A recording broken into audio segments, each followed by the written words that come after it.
আজকাই আমার বিয়া ছিল ভাইয়া দিছে শ্বশুরে, কেমনে করবো বাসর রে। কিরে মামা তুই এনে গান গাইতাছস, ওদিকে বেটা তোর শ্বশুরে খুঁজতাছে, তোর পাইলে মারবো বেটা। শ্বশুরে মারলে মারুক তাতে যায় আসে না রে, মেয়েটা আমার অনেক পছন্দ হইছে। আরে বেটা পছন্দ রাখ, তোর শ্বশুরে লাড়ি লইতেছে, পাইলে মারবো বেটা, চল। কি রে গোলামের পুত, এখন আমার এলাকায় সারস নাই, দাঁড়াইস কা। আমার শ্বশুর চাইতা গেছে, ধরতে পারলে পুটকি চামড়া থাকবো না রে, চালু করে বাগ। বন্ধু দেখ দেখ কাহিনীটা, বিয়ার আসর থেকে নতুন জামাই পলায়।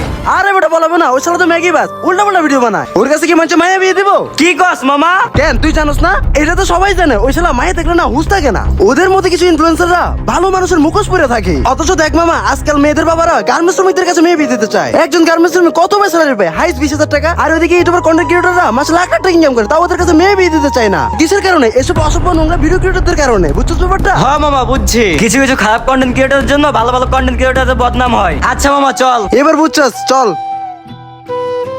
গাইস এই ভিডিওটা জাস্ট ফান এন্ড এন্টারটেইনমেন্ট পারপাসে বানানো হয়েছে, সো কেউ সিরিয়াসলি নেবেন না। আর যদি কেউ সিরিয়াসলি নেন সে অবশ্যই টিকটকারদের বংশধর। আর গাইস আপনাদেরকে একটা কথা বলতেছি, প্রত্যেকটা কন্টেন্ট ক্রিয়েটরের কাজ দেখবেন, যার কাজ ভালো লাগবে অবশ্যই শেয়ার করবেন, আর যার কাজ খারাপ লাগবে অবশ্যই অ্যাভয়েড করবেন। প্রত্যেকটা কন্টেন্ট ক্রিয়েটরকে সতর্ক থাকতে হবে, আপনার অডিয়েন্স আপনার ভালোবাসার মানুষজন আপনার কাছ থেকে কি শিখছে সেটাও মাথায় রাখতে হবে। ভিডিওর মাধ্যমে এমন কিছু ছড়ানো যাবে না যা সমাজে নেগেটিভ ইমপ্যাক্ট পড়ে। যাই হোক মাই ডিয়ার লাভলি অডিয়েন্স, আজকের ভিডিও এই পর্যন্ত। ভিডিও ভালো লাগলে লাইক করুন, পাশাপাশি অবশ্যই একটা শেয়ার দিবেন প্লিজ। Thank you.